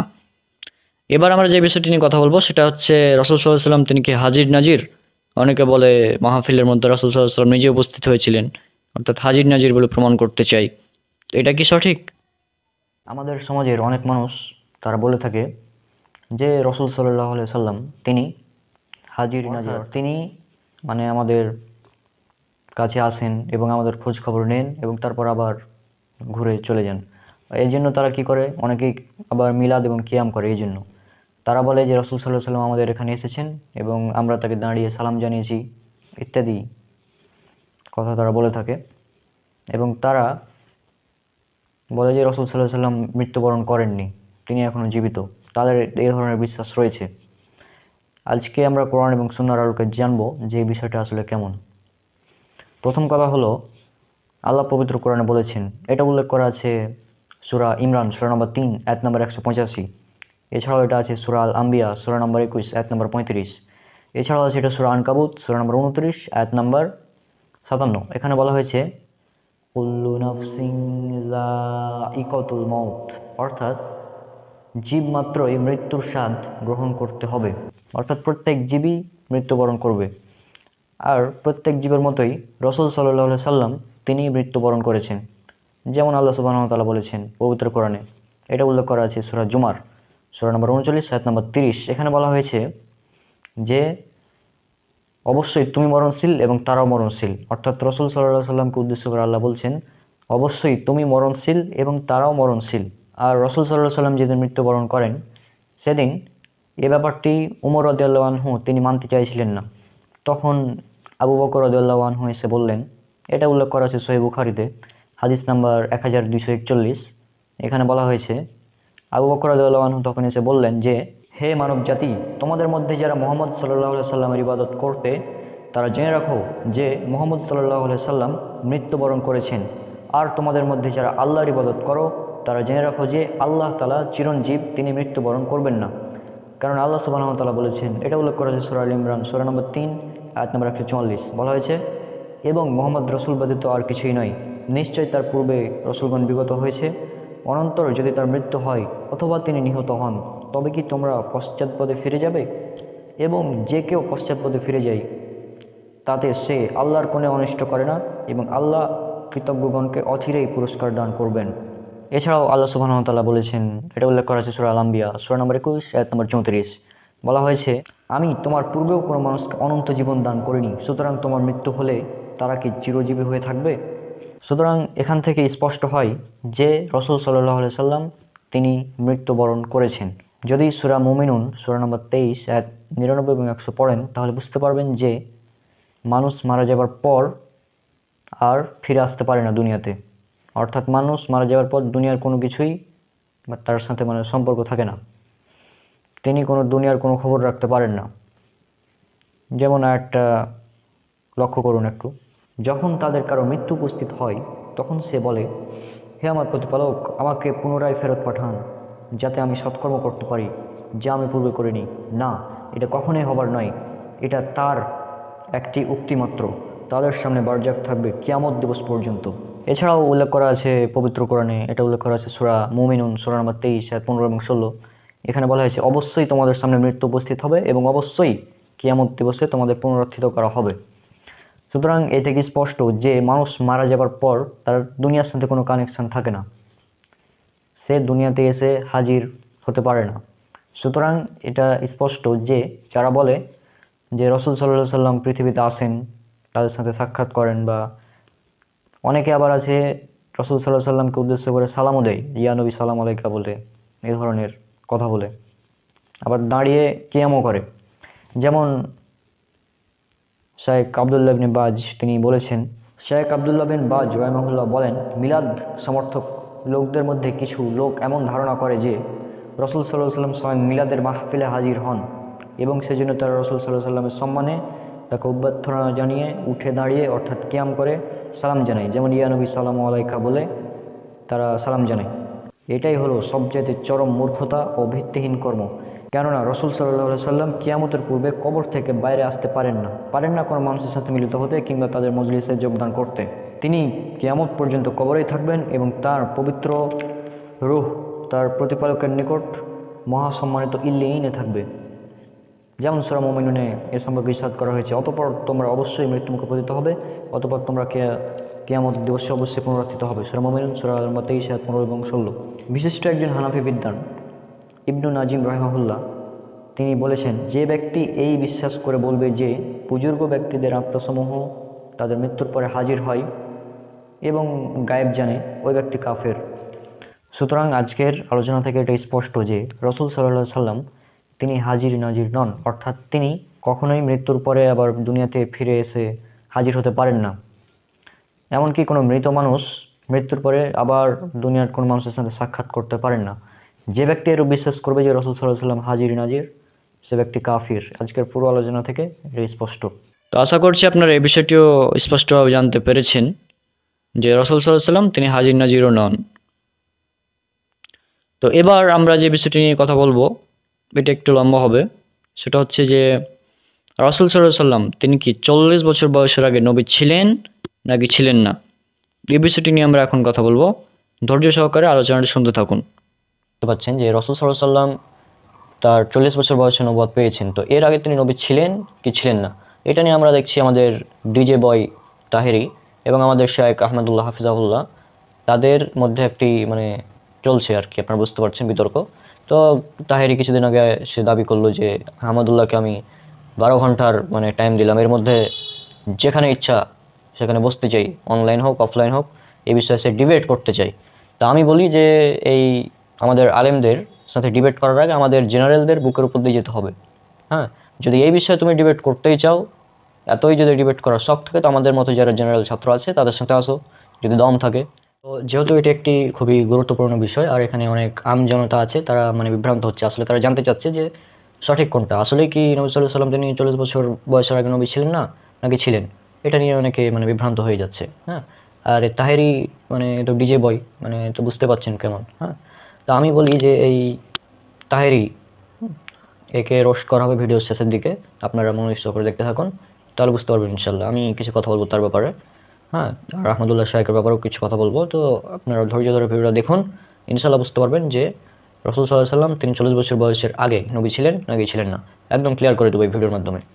সর্বপ্রথম যে হাদিস, যেটা নিয়ে কারো মতনৈক্য নেই, এটা আছে মিসকাতে 5758 নম্বর হাদিস। হ্যাঁ, হাদিসটা আপনারা আরও বিভিন্ন জায়গায় পাবেন, যেমন আপনারা এই হাদিসটা পাবেন তিরমিজির 3609 নম্বর হাদিস, এরপর সিলসিলা সহিহা শাইখ নাসিরুদ্দিন আলবানী রাহিমাহুল্লাহর 1856 নম্বর হাদিসে, মুস্তাদরাক লিল হাকিম হাদিস নাম্বার 4210 এবং মুসান্নাফ ইবনে আবি শাইবাতে পাবেন আপনারা 36553 নম্বর হাদিস। এছাড়াও মুজামুল কাবির লিত তাবারানি এর 12407 নম্বর হাদিস, মুসনাদ আহমদ 16674 নম্বর হাদিস। হাদিসটা আমি যদি আপনাদের একদম হুবহু পড়ে শোনাই, হ্যাঁ, তিরমিজিরটা, এখানে আবু হুরায়রা রাদিয়াল্লাহু আনহু হতে বর্ণিত আছে, তিনি বলেন, লোকেরা প্রশ্ন করলো, হে রাসূল, আপনার নবুয়ত কখন অবধারিত হয়েছে? তিনি বললেন, যখন আদম আলাইহিস সালাম তার শরীর ও রূহের মধ্যে ছিল। অর্থাৎ এই হাদিসের ব্যাপারে আমাদের শেখ জুবের আলী জায় রাহমাহুল্লাহ তিনি বলেছেন যে এই হাদিসটা হচ্ছে তাকদীরের সাথে সম্পৃক্ত, এই হাদিসের সাথে ওই আপনার যে আমাদের দুনিয়াবী জীবন, হ্যাঁ, বা রাসূল সাল্লাল্লাহু আলাইহি ওয়াসাল্লামের জন্ম, এটার কোনো সম্পর্ক নেই। অর্থাৎ এটা তাকদীরের জগৎ, বা যেটা তারা বলে আসলে রূহের জগৎ, এটা হচ্ছে রূহের জগতের ঘটনা। হ্যাঁ, তো এটা তো সব ক্ষেত্রেই, যেমন আপনারা যদি দেখেন সহিহ মুসলিমের হাদিস, সহিহ মুসলিম যেটা আপনারা পাবেন হাদিস আন্তর্জাতিক নাম্বার 2653 নম্বর হাদিস, এবং হাদিস একাডেমি 6641 নম্বর হাদিস, ইসলামিক ফাউন্ডেশন 6507 নম্বর হাদিস, ইসলামিক সেন্টার 6558 নম্বর হাদিস। এখানে আব্দুল্লাহ ইবনে আমর ইবনুল আস, হ্যাঁ, রাদিয়াল্লাহু আনহু থেকে বর্ণিত, তিনি বলেন যে আমি রাসূল সাল্লাল্লাহু আলাইহি ওয়াসাল্লামকে বলতে শুনেছি যে তিনি বলেছেন, আল্লাহ তাআলা সকল মাখলুকের তাকদীর আকাশমণ্ডলী ও পৃথিবী সৃষ্টির 50,000 বৎসর পূর্বে লিখেছেন। তিনি বলেছেন সে সময় আল্লাহর আরশ পানির উপরে ছিল। এখন কথা হচ্ছে এই হাদিস থেকে এই যে হাদিস সহিহ মুসলিমের, তাকদীরের যে নির্ধারিত সব কিছু নির্ধারিত, এভরিথিং। এই যে আমি যে এখন ভিডিও করছি, এটা আমি এখন আজ ভিডিও করছি, কিন্তু এটা লেখা ছিল পৃথিবী সৃষ্টির 50,000 বছর পূর্বে। এভরিথিং, পৃথিবী সৃষ্টির 50,000 বছর আগে এভরিথিং, প্রতিটা জিনিসই আল্লাহ সুবহানাহু ওয়া তাআলা লিখে রেখেছেন। হ্যাঁ, আল্লাহর কাছে টাইম মানে অতীত বর্তমান ভবিষ্যৎ বলতে কিছু নাই। আল্লাহ তিনি টাইমের বাইরে। এই বিষয়টা নিয়ে আপনারা বুঝতে পারবেন যে আল্লাহ সুবহানাহু ওয়া তাআলা তিনি টাইমের বাইরে, তিনি টাইমকে সৃষ্টি করেছেন। হ্যাঁ, সুতরাং আল্লাহ সুবহানাহু ওয়া তাআলা তিনি সব কিছু লিখে রেখেছেন, তিনি সব কিছু জানেন, এভরিথিং। তাকদীর বিষয়ে আমার একটি বিস্তারিত ভিডিও আছে, সেটা আপনারা দেখতে পারেন। তবে তাকদীর নিয়ে যাদের মধ্যে মানে বিভ্রান্তি রয়েছে, ইনশাআল্লাহ সেটা ক্লিয়ার হয়ে যাবে। তো এটা হচ্ছে মূল কথা যে আকাশমণ্ডলী এবং পৃথিবী সৃষ্টির 50,000 বছর পূর্বেই এভরিথিং লিখে রাখা হয়েছে, সব কিছু। এখানে নবী সাল্লাল্লাহু আলাইহি সাল্লাম তিনি নবী হবেন এটাও লিখে রাখা হয়েছে। আদম আলাইহিস সালামের রূহ এবং শরীর এর মাঝামাঝি অবস্থা যখন ছিল, তখন মানে আল্লাহ রাসূল সাল্লাল্লাহু আলাইহি সাল্লাম তিনি যে নবী হবেন সেটা অবধারিত ছিল সে সময়। কিন্তু 40 বছর বয়স হওয়ার পূর্বে তিনি দুনিয়াতে জন্মগ্রহণ করেছেন। হ্যাঁ, দুনিয়াতে জন্মগ্রহণ করে বয়স 0 থেকে 40 বছর বয়স পর্যন্ত তিনি নবী ছিলেন না। কেন? কারণ এই সময় তার নবুয়ত প্রকাশিত হয়নি। হ্যাঁ, নবুয়ত একজন মানুষ তিনি নবী হওয়ার জন্য যেসব শর্ত রয়েছে যে তাকে নবুয়ত দেওয়া হবে, নাহলে তো যদি তিনি নবী হয়েই থাকেন 40 বছর বয়সের পূর্বে, তো তাহলে তিনি 40 বছর বয়স পর্যন্ত অপেক্ষা কেন করলেন? তিনি তো নবী। তাহলে তিনি তার বয়স যখন 3-4 বছর ছিল তখন থেকে এই দাওয়াত দিতে শুরু করতেন ইসলামের, তাহলে তো হতো, তাই না? তো তিনি কেন 40 বছর বয়স হওয়ার পর থেকে দাওয়াতি কাজ করা শুরু করলেন? এটা একটা বিষয়। এই জন্য বলা হয়েছে নবী সাল্লাল্লাহু আলাইহি ওয়াসাল্লাম তাকে 40 বছর বয়সে নবুয়ত দেওয়া হয়েছে। আর এই বিষয়ে অনেকগুলো হাদিস রয়েছে। মুসলিমে আন্তর্জাতিক নাম্বার 1162, অর্থাৎ 1162, হাদিস একাডেমি 2637 এবং ইসলামিক ফাউন্ডেশন 2614, ইসলামিক সেন্টার 2613।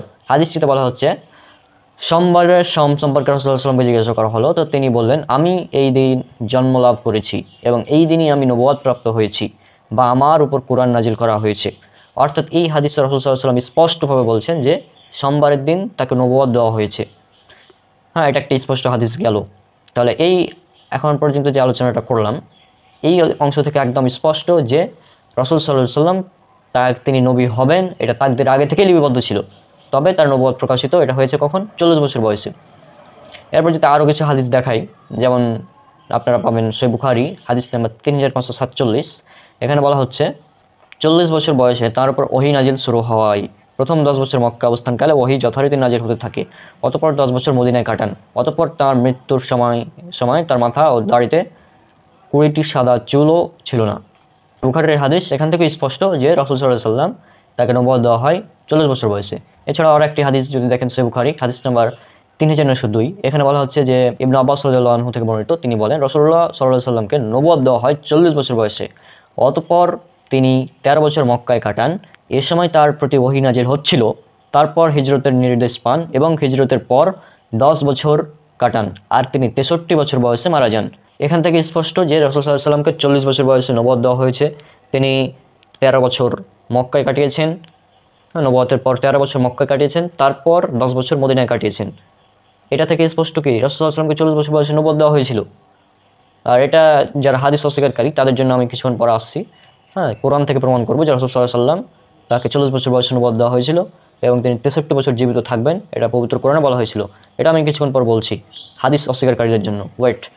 তবে তার আগে আমরা হাদিসগুলো নিয়ে আলোচনা করে ফেলি। এরপর সহিহ বুখারী হাদিস নাম্বার 3548, সেখানে বলা হয়েছে যে 40 বছর বয়সে তিনি নবুয়ত পান। তারপর সহিহ বুখারী 5900 নম্বর হাদিস, সেখানে বলা হয়েছে যে 40 বছর বয়সে আল্লাহ তাকে নবুয়ত দান করেন।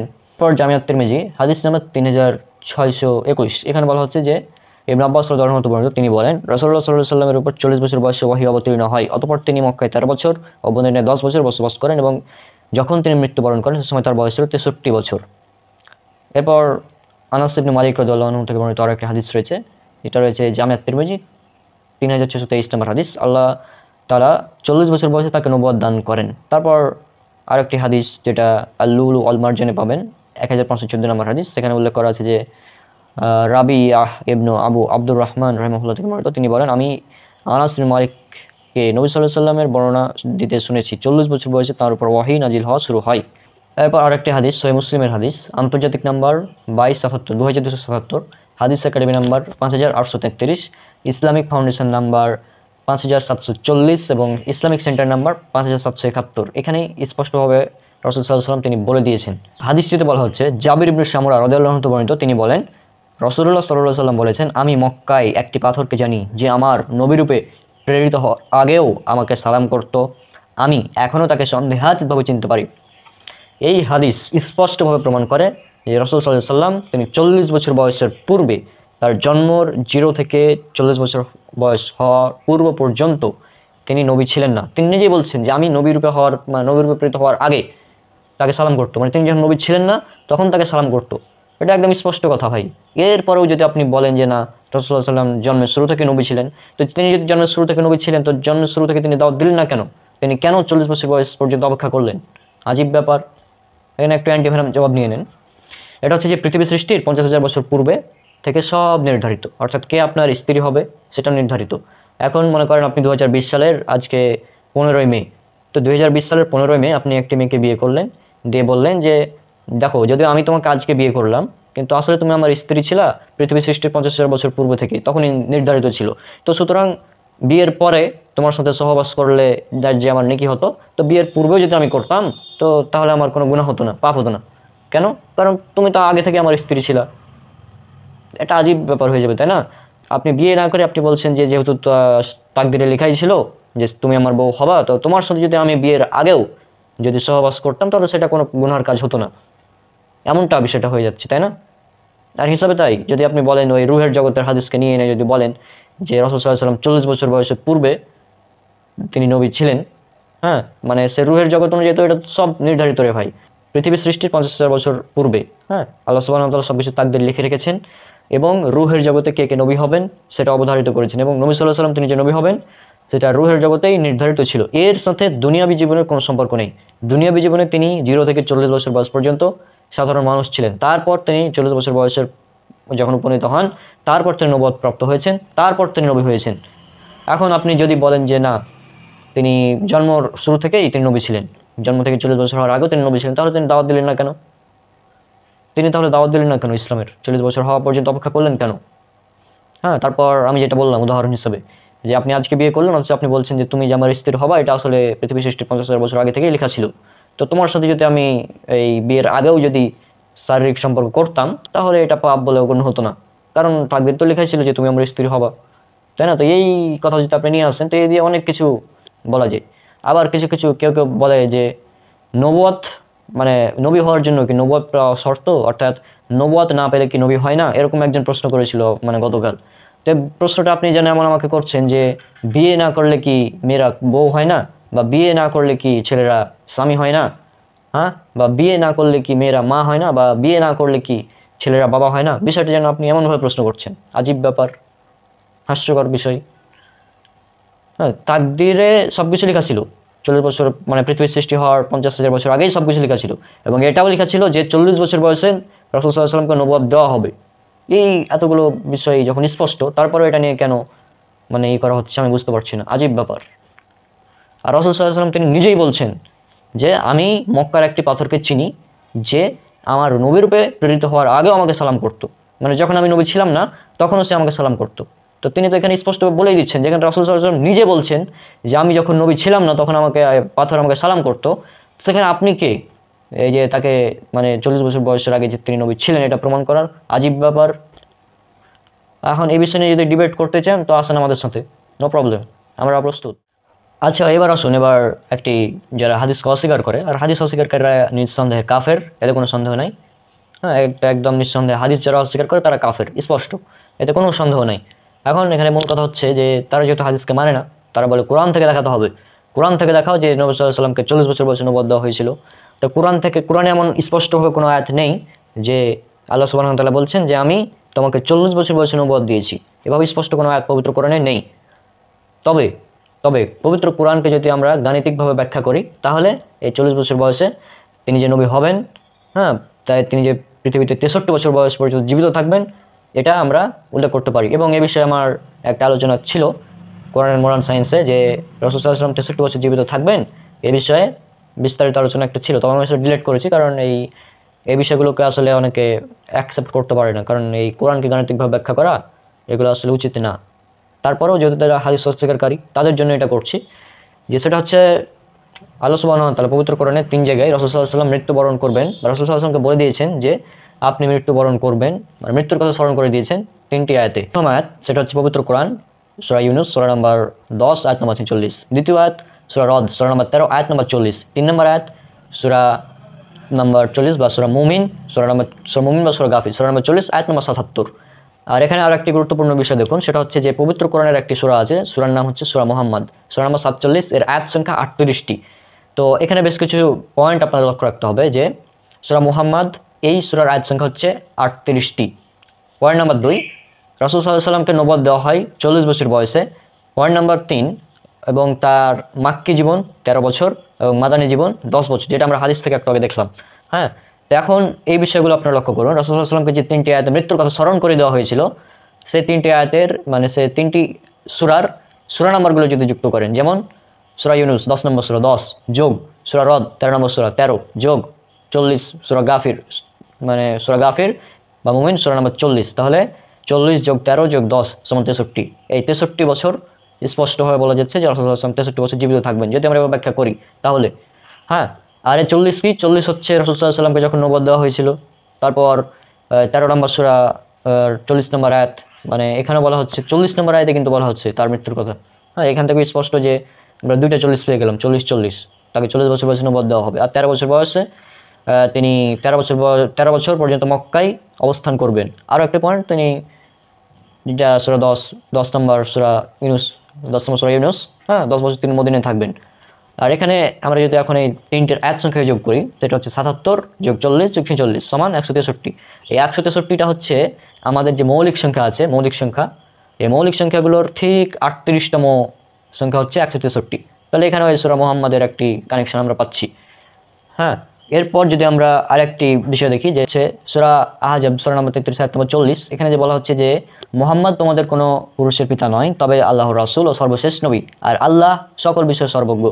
এই আয়াত থেকে স্পষ্ট হয় যে রাসূল সাল্লাল্লাহু আলাইহি ওয়াসাল্লাম তিনি সর্বশেষ এবং চূড়ান্ত নবী। এবং এখানে 33 নম্বর সূরা 40 নম্বর আয়াতে বলা হচ্ছে, 40 নম্বর আয়াতে বলা হচ্ছে যে তিনি সর্বশেষ এবং চূড়ান্ত নবী। আর স্পষ্ট বলতে পারি যে রাসূল সাল্লাল্লাহু আলাইহি ওয়াসাল্লাম তিনি সর্বশেষ এবং চূড়ান্ত নবী, তিনি 63 বছর জীবিত থাকবেন। এটা আমাদের নিজস্ব গবেষণা, নিজস্ব ব্যাখ্যা। হ্যাঁ, এটা কোনো সালাফদের ব্যাখ্যা না, এটা আমাদের নিজস্ব গবেষণা, যারা আমরা কোরআন অ্যান্ড মডার্ন সায়েন্স এবং কম্পারেটিভ রিলিজিয়নে পড়াশোনা করি। এটা কিন্তু কারোর সাথে মিলবে না। হ্যাঁ, আমি আবার বলে দিচ্ছি, এটা তাদের জন্য যারা হাদিসকে অস্বীকার করে। কোরআন কিন্তু স্পষ্ট বলছে না, কোরআনকে ব্যাখ্যা করে আমাদের দেখাতে হচ্ছে যে তিনি 63 বছর জীবিত থাকবেন, তিনি 40 বছর বয়সে নবুয়ত পাবেন। কিন্তু হাদিসে, হ্যাঁ হাদিসে স্পষ্টভাবে বলে দেওয়া হচ্ছে একদম। সহিহ বুখারীর তাওহীদ পাবলিকেশন 3902 নম্বর হাদিস, যেটা সেখানে স্পষ্টভাবে বলে দেওয়া হচ্ছে, এবং এই হাদিসটি ইসলাম ফাউন্ডেশন আছে 3619 নম্বর হাদিসে। এই হাদিস স্পষ্ট বলে দেওয়া হচ্ছে যে রাসূল সাল্লাল্লাহু আলাইহি ওয়াসাল্লামকে নবুয়ত দেওয়া হয় 40 বছর বয়সে, অতঃপর তিনি 13 বছর মক্কায় কাটান। এ সময় তারপর ওহী নাযিল হচ্ছিল, তারপর হিজরতের নির্দেশ পান এবং হিজরতের পর 10 বছর মদিনায় কাটান, আর তিনি 63 বছর বয়সে মারা যান। হাদিস স্পষ্টভাবে বলে দেওয়া হচ্ছে রাসূল সাল্লাল্লাহু আলাইহি ওয়াসাল্লাম 63 বছর জীবিত ছিলেন। আর পবিত্র কোরআনকে আমাদের মডার্ন সায়েন্স গণিত দিয়ে ব্যাখ্যা করে প্রমাণ করতে হচ্ছে যে তিনি 63 বছর জীবিত ছিলেন। তাহলে হাদিস স্পষ্ট। হ্যাঁ, হাদিস হচ্ছে কোরআনের ব্যাখ্যা, এটা স্পষ্ট। যারা হাদিসকে অস্বীকার করে তারা কাফের, এতে কোনো সন্দেহ নাই। তো আমরা কোরআন থেকে প্রমাণ করে দিলাম যে রাসূলুল্লাহ সাল্লাল্লাহু আলাইহি ওয়াসাল্লাম 40 বছর বয়সে নবী হবেন, 63 বছর জীবিত থাকবেন, 10 বছর মদিনায় থাকবেন। হ্যাঁ, এটা যদি আমরা গাণিতিকভাবে ব্যাখ্যা করি তাহলে এটা চলে আসবে হবে। এটা প্রয়োজন নেই, এটা আমি অতিরিক্ত বললাম আর কি।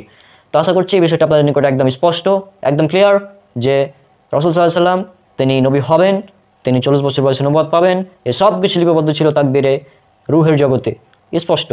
হ্যাঁ, আর তিনি দুনিয়াতে জন্মে শিশু অবস্থায় থেকে তিনি শিশু, হ্যাঁ তারপর বালক, তারপর কিশোর, তারপর যুবক হওয়ার পর তারপর তিনি যখন 40 বছর বয়সে উপনীত হন, তারপর তিনি নবী হয়েছেন। এই বিষয়টা হচ্ছে স্পষ্ট। তাছাড়া হচ্ছে যে আমরা এটা বুঝে গেছি একদম ক্লিয়ার যে রাসূল সাল্লাল্লাহু আলাইহি ওয়াসাল্লাম তিনি নবী হবেন, এটা পৃথিবী সৃষ্টির 50,000 বছর পূর্বে থেকেই নির্ধারিত ছিল। অর্থাৎ আল্লাহ সুবহানাহু ওয়া তাআলা এগুলো লিখে রেখেছেন যে তিনি নবী হবেন, এবং এটি নির্ধারিতও ছিল কে নবী হবে। ওই যে হাদিসটা আপনারা দেখলেন প্রথম দিকে, যে আদম আলাইহিস সালামের রূহ এবং দেহর মাধ্যমে যখন ছিল, হ্যাঁ সে সময় থেকেই আল্লাহ রাসূল সাল্লাল্লাহু আলাইহি ওয়াসাল্লাম তিনি যে নবী হবেন এটা নির্ধারিত ছিল, একদম ক্লিয়ার। কিন্তু তিনি তার জন্মের পর থেকে 40 বছর বয়স পর্যন্ত তার নবুয়ত, এটা তিনি নবুয়তটা প্রকাশিত হয়নি। তিনি নবী হবেন এটা শিওর, তবে তিনি তার জন্মের 0 থেকে 40 বছর বয়স পর্যন্ত তিনি সাধারণ মানুষ ছিলেন। তিনি যদি নবী থাকবেন যে জন্মের শুরু থেকে, তো তিনি তো বলতে পারতেন যে আমি নবী, 40 বছর বয়সের আগে তো বলতে পারতেন, কিন্তু তিনি এটা বলেননি।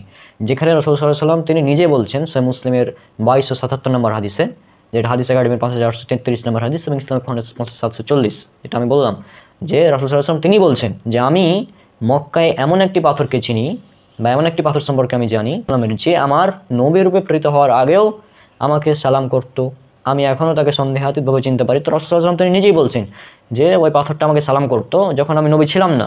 আল্লাহ রাসূল স্পষ্ট রাসূল সাল্লাল্লাহু আলাইহি ওয়াসাল্লাম তিনি স্পষ্ট বলে দিচ্ছেন যে সে সময় আমি যখন নবী ছিলাম না তখনই সে আমাকে সালাম করতো।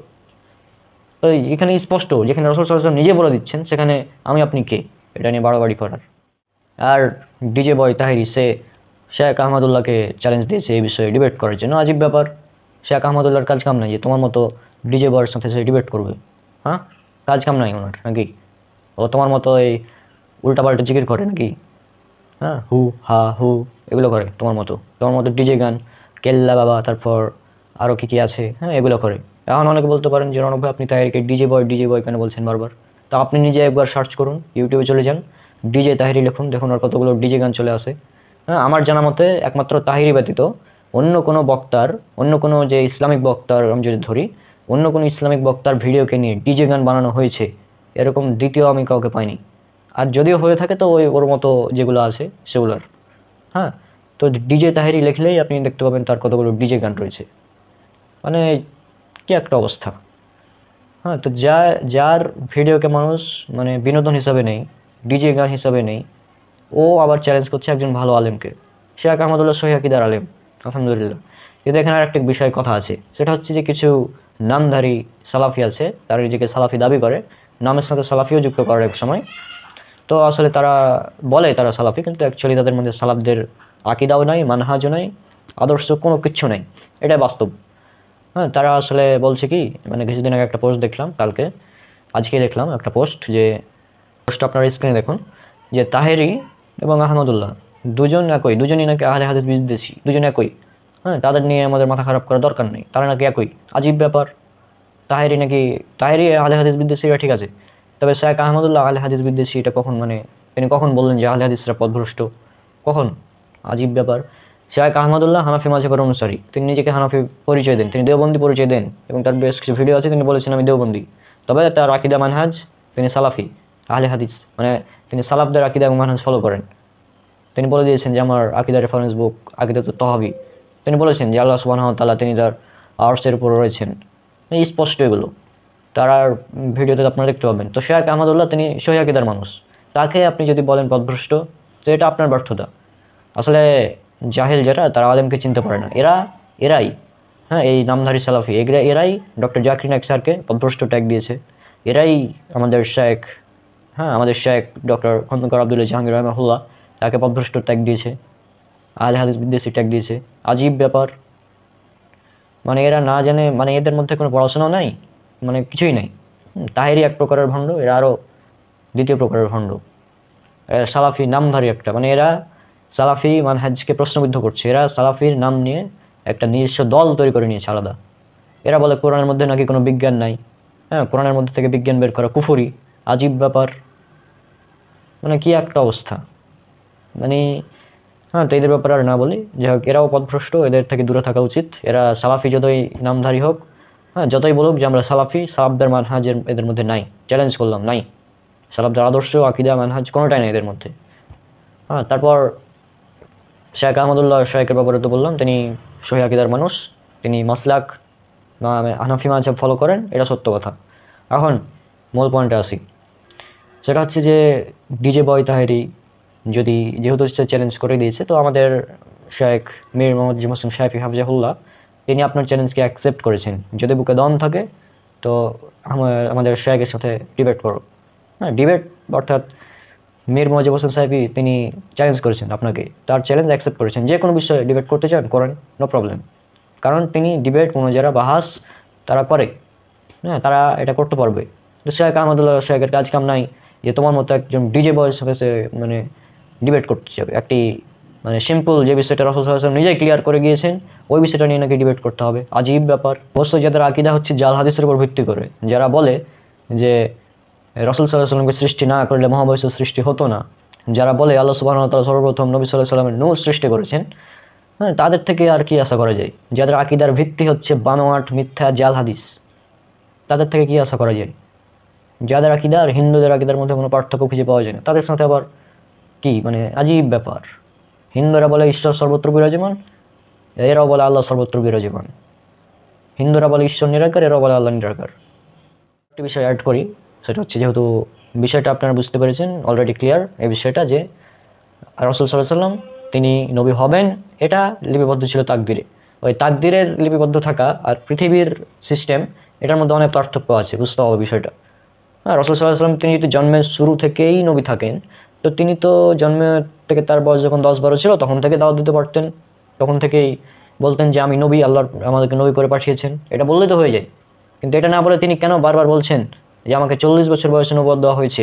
কেন সাহাবীরা বারবার বলছেন যে রাসূল সাল্লাল্লাহু আলাইহি ওয়াসাল্লামকে 40 বছরে নবুয়ত দেওয়া হয়েছে? এটা তো স্পষ্ট একটা বিষয়, এটা সবারই জানা বিষয় যে রাসূল সাল্লাল্লাহু আলাইহি ওয়াসাল্লাম তাকে 40 বছর বয়সে নবুয়ত দেওয়া হয়েছে। এবং তিনি যখন বিয়ে করেন রাসূল সাল্লাল্লাহু আলাইহি ওয়াসাল্লাম তার বয়স ছিল 25 বছর, এটা সব আমরা জানি। তো তিনি যে যখন বিয়ে করেন 25 বছর বয়সে, তো সে সময় তো আর তিনি বলেননি যে আমি 25 বছর বয়সে বিয়ে করলাম সুতরাং এটা আমার সুন্নাত, এটা তিনি বলেননি তো। কারণ আমাদের রাসূল সাল্লাল্লাহু আলাইহি ওয়াসাল্লামকে ফলো করতে হবে কোনটা? তার নবুয়তের জীবন আমরা ফলো করি, তার 40 বছর বয়স থেকে মৃত্যু পর্যন্ত যে জীবন, এটা হচ্ছে রাসূল সাল্লাল্লাহু আলাইহি ওয়াসাল্লামের টোটাল 23 বছর যে টাইমে কোরআন নাজিল করা হয়েছে, যে টাইমে তিনি সমস্ত কথা বলেছেন সেগুলো হাদিস হিসেবে লিপিবদ্ধ করা হয়েছে। এই টাইমটাকে আমরা ফলো করি, এই আদর্শটাকে আমরা ফলো করি। রাসূল সাল্লাল্লাহু আলাইহি ওয়াসাল্লাম 40 বছর বয়সের আগে তিনি যখন নবী ছিলেন না, যদিও তিনি নবী হবেন এটা 40 বছর বয়সে তিনি নবী হবেন, তাকে নবুয়ত দেওয়া হবে 40 বছর বয়সে, এটা স্পষ্টভাবে আল্লাহ সুবহানাহু ওয়া তাআলা বলে দিয়েছেন। তিনি নবী হবেন এটা নির্ধারিত ছিল আগে থেকে, কিন্তু তার মানে এই নয় যে তিনি জন্মের শুরু থেকে 0 থেকে 40 বছর বয়স পর্যন্ত তিনি নবী ছিলেন। যদি থাকতেন তাহলে তিনি অবশ্যই দাওয়াতি কাজ করতেন 40 বছর বয়সের পূর্বে। তাকে বলতে হতো না যে আমাকে 40 বছর বয়সে নবুয়ত দেওয়া হয়েছে, তিনি বলে দিতেন যে আমি জন্মের শুরু থেকে আমি নবী, এটা বলে দিলে হয়ে যায়। তো যাই হোক, এই সব ভণ্ড মাজার পূজারি বেদাতি তাহেরি মতো ডিজে বয়, হ্যাঁ এটা ডিজে বয় হিসেবে চিনে মানুষ এবং এভাবে চিনবে। আমি এটা বলি যে যদিও সে নিজের নামের আগে মুফতি মাওলানা যাই পীর যাই লাগাক, তবে তার মূল আসল নাম হচ্ছে সে একটা ডিজে বয়, এটাই মূল। কারণ মানুষ তার বক্তব্যকে ডিজে গান হিসেবেই নেই, বিনোদন হিসেবেই নেই, তার বক্তব্যকে বিনোদনের ক্ষেত্রে ব্যবহার করা হয়, ইসলামিক কাজে না। অপরদিকে শেখ আহমদুল্লাহ হাফিজাহুল্লাহ তিনি দাওয়াতি কাজ করে যাচ্ছেন এবং তিনি বর্তমানে জীবিত আলেমদের মধ্যে তিনি একজন এমন আলেম যিনি ব্যালেন্স করে কথা বলেন। আহলে হাদিস এবং হানাফিদের মধ্যে তিনি ব্যালেন্স করে কথা বলার চেষ্টা করেন। যদিও কিছু কিছু উগ্রপন্থী আহলে হাদিস যারা আছে তারা আহমদুল্লাহ শেখকেও অনেক বাজেভাবে মন্তব্য করে, আবার হানাফিদের মধ্যে যারা উগ্র তারাও করে, অলরেডি করছে, দেখতে পাচ্ছেন বেরলভীরা কীভাবে তার উপর আক্রমণ করছে। তা আমি শেখ আহমদুল্লাহ হাফিজাহুল্লাহকে বলি আপনাকে সবচেয়ে বেশি যারা ভালোবাসে তারা আমরা আহলে হাদিসরাই, আপনাকে আমরা সবচেয়ে বেশি ভালোবাসি। যেমনভাবে আমরা ডক্টর খন্দকার আব্দুল্লাহ জাহাঙ্গীর রহমাহুল্লাহকে ভালোবাসি, ঠিক একইভাবে আপনাকে আমরা ভালোবাসি আল্লাহর জন্য। তবে এই ভণ্ড তাহেরি মাজার পূজারি এরা আপনার চিরশত্রু, এবং এই যে এরা যেহেতু বেদাতি এটা আপনার চিরশত্রু থাকবে, এটাই স্বাভাবিক। আচ্ছা, এখানে আরেকটি বিষয় অ্যাড করি, সেটা হচ্ছে তাহেরি তাকে আপনারা কি বলবেন? আমি তো তাকে কোনো ফতোয়া দেবো না, কারণ আমাদের কাজ ফতোয়া দেওয়া না। আমি কাউকে বলবো না সে কাফের মুশরিক, যদিও তারা আমাদেরকে বলে, তবে আমরা কাউকে ফতোয়া দিই না, আমরা দেবো না। তো আপনারা তাহেরির একটা বক্তব্য শুনুন, এবং এই বক্তব্যের ব্যাপারে তাদের ঘরানার একজন কাফের গ্রুপ অফ ইন্ডাস্ট্রির মালিক যিনি এনায়েতুল্লাহ আব্বাসী, তিনি তার ব্যাপারে কি বলেন দেখুন।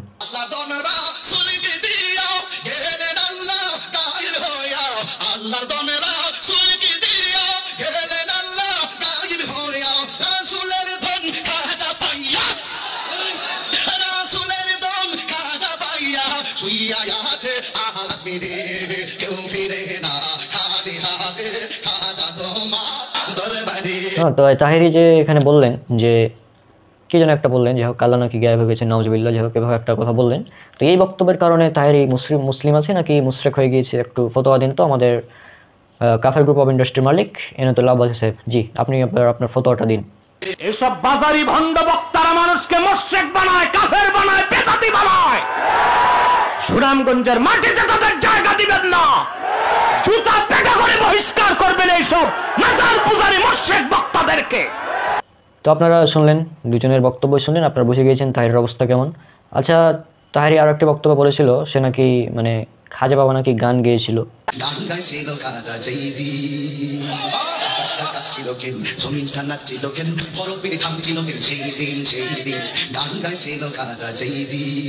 তো এই গান বাদ্য যারা করে, তাহেরি যে গান বাজনা করে, তো এই তাহেরি যে খাজা বলেছিল যে খাজা বাবা গান গাইছিল বা গান বাজনা যে করে তাহেরি বিভিন্ন ওয়াজের মঞ্চে গিয়ে, তো এই গান বাজনা করার কারণে তাহেরিকে কি করা উচিত আব্বাসী সাহেব একটু বলুন তো। ওরে ধরো, দুই হাত বাঁধো, মাথার চুলগুলি 400, তালুর মাঝখানে সুপারি রাইখা কাঠের খরম দিয়া 10টা বাড়ি লাগাও। তো আশা করছি আপনারা বিষয়টা একদম ক্লিয়ার, একদম ক্লিয়ার। হ্যাঁ, আসলে এই বিষয়ে আর কোনো সন্দেহ থাকার কথা না। আর আমাদের একটা বই আসছে, আপনারা জানেন, আকিদার উপর, আহলুস সুন্নাহর আকিদা বনাম বাতিল আকিদা। তো এখানে আমাদের আর একটি চ্যাপ্টার যুক্ত হবে, সেটা হচ্ছে রাসূল সাল্লাল্লাহু আলাইহি সাল্লাম তিনি কি 40 বছর বয়সের পূর্বে নবী ছিলেন কি ছিলেন না, এই বিষয়ে আমরা একটা চ্যাপ্টার আমাদের এই বইয়ে যুক্ত করে দেবো ইনশাল্লাহ। তাহলে ওখানে আরও ডিটেলস আলোচনা করা হবে, একদম বিস্তারিত সব ক্লিয়ার হয়ে যাবেন। তো আজকে বিদায় নিচ্ছি, দেখা হবে পরবর্তী ভিডিওতে ইনশাল্লাহ। সব আমার জন্য অনেক অনেক দোয়া করবেন। আর এইসব ভণ্ড মাজার পূজারী বেদাতি বক্তা থেকে সাবধান থাকবেন। সহিহ আকীদা এবং সালাফদের মানহাজ অনুযায়ী যারা কথা বলে তাদের অনুসরণ করবেন। তাহলে আশা করছি আপনার কাছে এই বিষয়টিও একদম স্পষ্ট হয়ে গিয়েছে যে তিনি রাসূল সাল্লাল্লাহু আলাইহি সাল্লাম 40 বছর বয়সের আগে নবী ছিলেন না কি ছিলেন না। তা আমাদের আজকের আলোচ্য বিষয় ছিল এটুকুই, যে রাসূল সাল্লাল্লাহু আলাইহি সাল্লাম সম্পর্কে সঠিক আকীদা। হ্যাঁ, তো আশা করছি আলোচনা এতটুকুই যথেষ্ট হবে আজকের জন্য, কারণ রাসূল সাল্লাল্লাহু আলাইহি সাল্লাম সম্পর্কে আরও হয়তো বিষয় থাকতে পারে যেগুলো পরবর্তীতে হয়তো আমরা নিয়ে আসবো। আপাতত এতটুকুই থাকুক। তো আজকে আমরা বিদায় নিচ্ছি, দেখা হবে ইনশাল্লাহ পরবর্তী এপিসোডে। সব আমার জন্য অনেক অনেক দোয়া করবেন। আসসালামু আলাইকুম ওয়া রাহমাতুল্লাহি ওয়া বারাকাতুহু।